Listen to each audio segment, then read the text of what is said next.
अगर आप अपनी फैमिली के लिए एक 7 सीटर लेने वाले हैं तो आज मेरी इस वीडियो को ईमानदारी से देखिएगा। मैं आपको सच बता रहा हूँ कि इससे बेहतरीन वीडियो किसी 7 सीटर के लिए आपके लिए बनी नहीं होगी। ये एक ऐसी गाड़ी है जो हमने 1,11,000 किलोमीटर चला दी है। लोगों से आप शायद समझ ही गए होंगे कि ये मारुति सुजुकी अर्टिगा का वीएक्सआई मॉडल है सीएनजी में, और इसको हमने 1,11,000 किलोमीटर चलाया है। उसके बाद भी ये गाड़ी कैसी है, क्या इसमें अच्छाइयाँ हैं, क्या बुराइयाँ हैं, उन सारी चीज़ों की बात आज इस वीडियो में होगी, जिससे आप अगर अर्टिगा लेने की सोच रहे हैं तो आपका बाइंग डिसीजन जो है वो बिल्कुल आसान हो जाए। मैं आपको सारी चीज़ें बताऊँगा कि इस 1,11,000 किलोमीटर में हमें एज़ अ फैमिली क्या-क्या दिक्कतें आई हैं। नमस्कार देवियों और सज्जनों, मैं हूँ अजय मिश्रा और आप देख रहे हैं आपका अपना यूट्यूब चैनल ऑटो इन्फोटेक। बिना देरी के वीडियो को शुरू करते हैं, लेट्स गो!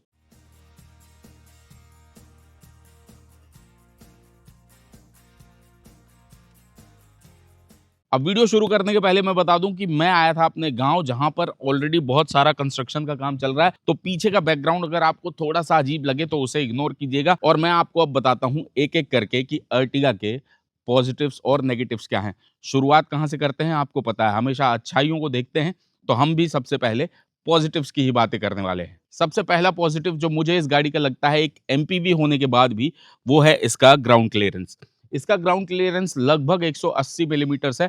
तो अगर आपकी गाड़ी फुली लोडेड भी है विद 7 पीपल, तब भी आपको कहीं से भी ग्राउंड क्लियरेंस की दिक्कत आने वाली नहीं है। मतलब आप इसे किसी भी सड़क पे लेके जाइए, आपको ग्राउंड क्लियरेंस को लेके ज़्यादा समस्या नहीं आएगी। अगर मैं बात करूँ उसके दूसरे पॉजिटिव की, तो दूसरा पॉजिटिव है इसका 4 सिलेंडर का रिफाइंड इंजन। देखिए, इस गाड़ी में सीएनजी का भी ऑप्शन आपको मिल जाता है। उसके अलावा इसमें 4 सिलेंडर इंजन मिलता है, जो कि आजकल यूजुअली देखने को नहीं मिलता है। तो ये जो 4 सिलेंडर इंजन है, ये बहुत ही ज़्यादा रिफाइंड है, एकदम बढ़िया है, और आपको कहीं से भी कोई दिक्कत एनवीएच को लेकर आने वाली नहीं है, अगर मैं इंजन की बात करूँ तो। और जब ये गाड़ी सीएनजी पे स्विच करती है, तब भी इसका इंजन कोई फालतू की आवाज़ें नहीं करता है, जो कि चीज़ बहुत ही अच्छी है। अब तीसरे पॉजिटिव की बात करूँ तो तीसरा पॉजिटिव है इसका मेंटेनेंस। ब्लूपर हो गया ये। मेंटेनेंस से मेरा मतलब है, इस गाड़ी का मेंटेनेंस वैसा ही है जैसा आपको एक आपकी छोटी कार में मिलेगा। होंडा अमेज, हुंडई ओरा या फिर स्विफ्ट वगैरह जो हैं, उनके जैसा ही मेंटेनेंस आपको मिलने वाला है। तो आपको है ना, इसके मेंटेनेंस को लेके ज़्यादा खर्चा करने की ज़रूरत नहीं है। यूजुअली हम करते क्या हैं, एक 7 सीटर या एक बड़ी गाड़ी लेते हैं, लेकिन उसके बाद जो उसके खर्चे होने वाले हैं उसको ऑफनली इग्नोर कर देते हैं। आप अगर इस गाड़ी को ले रहे हैं तो इसके खर्चे को लेके आप बिल्कुल दिमाग से निश्चिंत हो सकते हैं। अब अगर आप ये सोच रहे हो कि मेंटेनेंस का खर्चा कितना आता है, तो मैं आपको बताऊं कि 5 से 6,000 रुपए ही आता है। जो यूजुअली जो मेरे पास अमेज है या कोई भी इससे छोटे सेगमेंट की जो गाड़ियां हैं, उनका भी लगभग इतना ही खर्चा आता है शोरूम में। तो आप समझ सकते हैं कि 5 से 6,000 रुपए आजकल के टाइम में मेंटेनेंस को लेके कोई बहुत बड़ी बात नहीं है, और आप इसे ईज़िली मेंटेन कर सकते हैं। बात करूँ चौथे पॉजिटिव की, तो वो है इसके प्रैक्टिकल स्पेसेस। देखिए, आप 7 लोगों के लिए गाड़ी तो खरीद लें, लेकिन अगर आपके पास प्रैक्टिकल स्पेसेस नहीं है, मतलब मान के चलूँ कि आपको कोल्ड ड्रिंक पीनी है और रखने के लिए जगह नहीं है, तो ऐसा इस गाड़ी में आपको बिल्कुल देखने को नहीं मिलेगा। आपको चारों डोर पॉकेट्स में बड़े आराम से 1 लीटर की बॉटल रखने का स्पेस मिलेगा। उसके बाद ग्लव बॉक्स में आपको जगह मिल जाएगी। उसके बाद सामने 2 कप होल्डर्स मिलेंगे जो कि कूल्ड हैं, और रियर सीट में आपको 2 कप होल्डर्स मिल जाएँगे। तो ऐसा नहीं है कि पीछे वाले लोगों को एकदम इग्नोर कर दिया जाएगा और आपको अपने सामान को रखने के लिए जगह नहीं मिलेगी। तो इस चीज़ की आपको टेंशन लेने की ज़रूरत नहीं है। आप चाहे किसी भी रो में बैठे हों, आपको एक अच्छा स्पेस मिलेगा। बात करूँ इसके 5वें पॉजिटिव की, तो वो बहुत से लोगों के लिए मैटर नहीं करता होगा, लेकिन जिन लोगों के लिए करता है, मैं बता देता हूँ कि इसका केबिन जो है, बहुत ही लाइट इंटीरियर वाला है और बहुत ही एयरी है। इसकी वजह से आपको क्लॉस्ट्रोफोबिक महसूस नहीं होगा। अगर आप गाड़ी में सफ़र करते समय उल्टी-पल्टी का आपको दिक्कत रहती है, तो वो चीज़ आपको इस गाड़ी में नहीं आने वाली है, उसकी समस्या, और आपको एक बहुत ही बढ़िया खुला-खुला सा केबिन मिलता है because of its light interiors और बड़े-बड़े विंडो पेन्स। अब 7 लोगों को आप बिठाने वाले हैं और गाड़ी में सीएनजी लगी है और सस्पेंशन की क्वालिटी अच्छी ना हो, तो आप हमेशा रोने वाले हैं। आपकी राइड्स जो है बहुत ही वाहियात होने वाली हैं। लेकिन इस केस में मुझे लगता है कि सस्पेंशंस जो हैं इस गाड़ी के, वो परफेक्टली ट्यून किए गए हैं। भाई साहब, आपको हाईवेज़ पे चलना है, बम्पी रोड्स पे चलना है या कहीं भी चलना है, सीएनजी सिलेंडर होने के बावजूद भी इसकी राइड्स जो हैं आपको काफ़ी कंफर्टेबल मिलने वाली हैं। हाई स्पीड स्टेबिलिटी जो है इस गाड़ी की काफ़ी अच्छी मिलेगी आपको हाईवेज़ पे। अगर आप 100-120 भी चलते हैं, तो आपको कहीं से भी गाड़ी है ना, इम्बैलेंस होती हुई नहीं दिखेगी, और ये मैंने प्रैक्टिकली महसूस किया है, इसलिए आपको ये चीज़ें बता रहा हूँ। अगर आपको ये कंटेंट अभी तक पसंद आ रहा है तो इसे एक लाइक जरूर कर देना। आप लोग बिल्कुल नहीं कर रहे हो यार। हो सके तो कमेंट करके बताना अपनी राय अगर आपके पास अर्टिगा है तो। और अगर आप दोनों में से कुछ नहीं करना चाहते तो सिर्फ एक सब्सक्राइब बटन होगा यहाँ पे, उसे दबा दीजिए। बाकी सब भूल जाइए, उसके बाद की मेरी जिम्मेदारी है। सातवें पॉजिटिव की बात करूं तो वो है इसकी स्टीयरिंग रिट्रैक्टेबिलिटी। अब देखिए, मैं अमेज में ना स्टीयरिंग की रिट्रैक्टेबिलिटी को लेकर बहुत ज्यादा परेशान हूं। अगर मैंने स्लो स्पीड्स या हाई स्पीड्स पे भी उसे टर्न किया तो उसकी स्टीयरिंग जो है अपने आप रिट्रैक्ट होकर अपनी जगह पे नहीं आती। लेकिन इस गाड़ी में आपको ये समस्या नहीं मिलने वाली है। आपने स्टीयरिंग अगर एक बार घुमाया तो आपकी स्टीयरिंग जो है अपने आप अपनी जगह पे आ जाएगी। ये चीज़ मुझे काफ़ी अच्छी लगी है इस गाड़ी में, और इसीलिए मुझे इसको चलाने में भी ज़्यादा मज़ा आता है। अगर बात करूँ इसके 8वें पॉजिटिव की तो वो है इसका माइलेज। बाबूजी, माइलेज जो है इतना शानदार है ना कि आपको मज़ा ही आ जाएगा, खासकर सीएनजी में। तो मैं अगर आपको बताऊँ तो इसकी माइलेज सीएनजी में 24 से 25 किलोमीटर पर केजी है, बड़े आराम से। मतलब without any doubt on highways. और अगर वहीं पेट्रोल की बात करूँ तो 15 से 16 का माइलेज ये आपको बड़े आराम से दे सकती है, अगर आप इसे 80 से 100 के बीच में चलाते हैं। बात करें अगर शहरों की, तो शहरों में आपको 18 से 19 का माइलेज ये सीएनजी में देने वाली है। 11, 12, 10 भी देती है कई बार, अगर आप इसे शहरों में चलाते हैं पेट्रोल पे तो।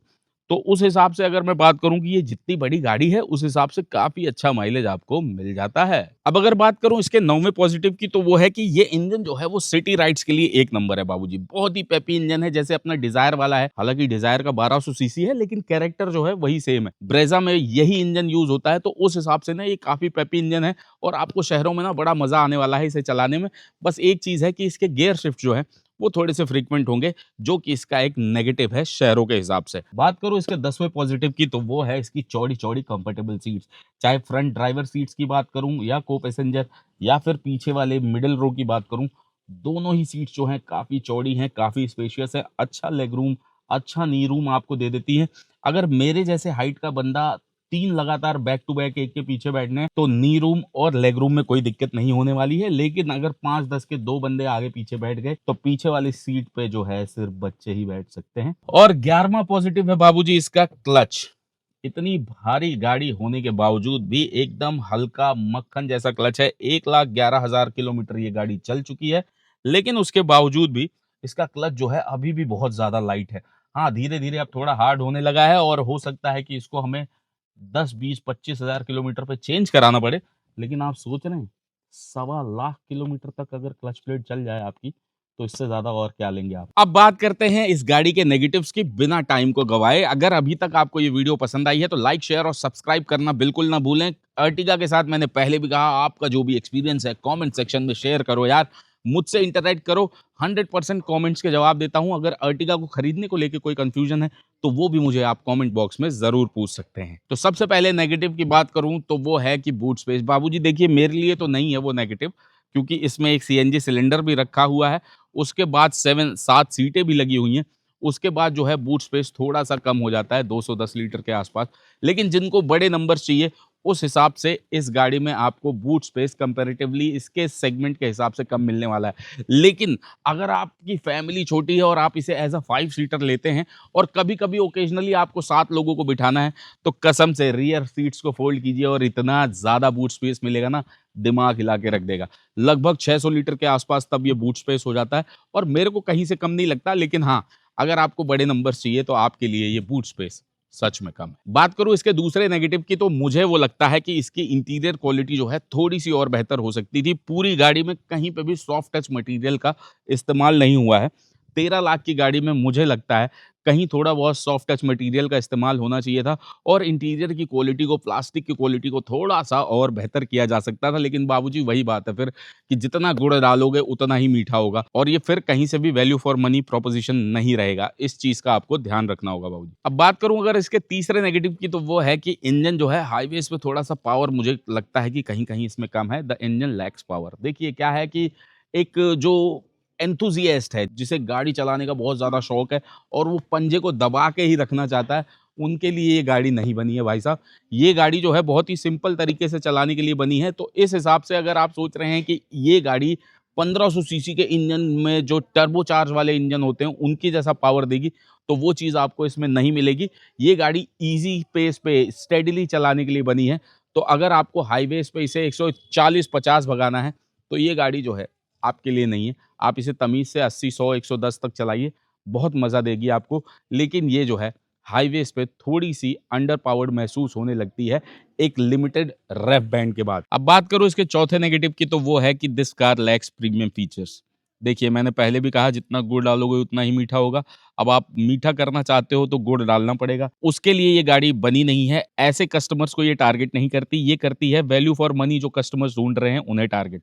तो उस हिसाब से ना इसमें आपको सनरूफ मिलती है, ना वेंटिलेटेड सीट्स मिलती हैं, और ना ही ऐसे कोई प्रीमियम फीचर्स मिलते हैं जिनकी वजह से आपको मज़ा आने वाला है। तो ये चीज़ आपको ध्यान रखनी होगी कि ये गाड़ी जो है, जिनको अपनी बेसिक नेसेसिटी यानी कहें कि बड़ी फैमिली है और 7 लोगों को लेके जाना है, उनके लिए ये ज़्यादा वैल्यू फॉर मनी है। अगर आप चाहते हैं कि आपको फीचर भी चाहिए इस गाड़ी में, तो आप इसको ना लेके और बहुत सारी गाड़ियाँ हैं जैसे हुंडई अल्कज़ार है, किया कैरेंस है, उनकी तरफ जा सकते हैं जो फीचर्स के मामले में इससे बहुत आगे हैं। अब बात करूँ इसके 5वें नेगेटिव की, तो वो है इसकी एसी वेंट की पोजीशन।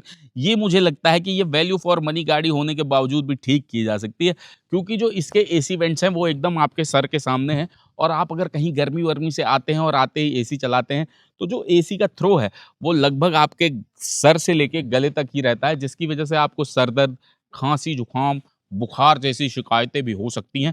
तो ये चीज़ जो है मुझे लगता है कि अगर आपको इससे दिक्कत है तो ये गाड़ी आपके लिए नहीं है। हालाँकि ये इतना बड़ा कोई पॉइंट नहीं है, लेकिन मेरा काम है कि मैं आपको ईमानदारी से हर वो चीज़ बता दूँ जो किसी भी गाड़ी में कम है। और अभी तक जो मैंने इसमें महसूस किया है वो सारी चीज़ें मैं आपको बताते जा रहा हूँ। बात करूँ उसके छठे नेगेटिव की, तो वो है इसकी सेफ्टी रेटिंग्स। देखिए, मैं ये नहीं कह रहा कि ये बहुत ही खराब है, 3 स्टार रेटेड है ये गाड़ी, लेकिन बहुत अच्छी भी नहीं। तो उस हिसाब से अगर मैं कहूँ तो आपको इसमें सेफ्टी रेटिंग्स उतनी अच्छी नहीं मिलती हैं। लेकिन मैं सेफ्टी रेटिंग्स को लेके ना आजकल थोड़ा-सा ज़्यादा, क्या कहूँ, कन्फ्यूज़्ड सा हूँ।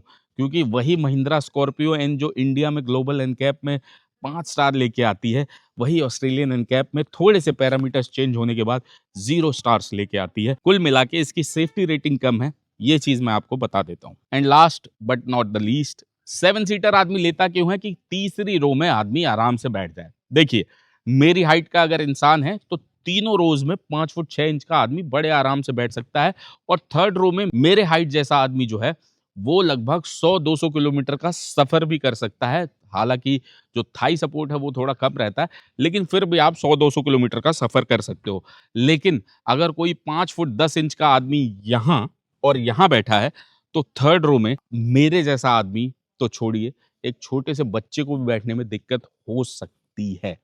तो इस चीज़ को आपको ध्यान रखना है कि अगर आपकी फैमिली में टॉल पैसेंजर्स ज़्यादा हैं, तो आपको ये गाड़ी थोड़ा-सा दिक्कत दे सकती है। लेकिन फॉर दैट मैटर मैं आपको ईमानदारी से बताऊँ तो इसके 2, 4, 5 लाख ऊपर तक की भी जो गाड़ियाँ हैं ना, वो लगभग 19-20 ही है जो कम्फर्ट बढ़ा के देती हैं, और कोई ज़्यादा फ़र्क पड़ता नहीं है।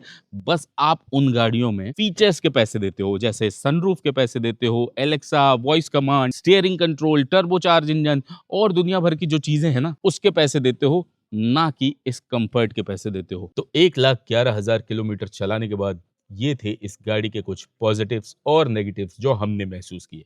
आशा करता हूँ कि आपको ये वीडियो पसंद आई होगी। अगर पसंद आई है तो इसे एक लाइक ज़रूर कीजिएगा। जितना हो सके अपने दोस्तों के साथ शेयर कीजिएगा।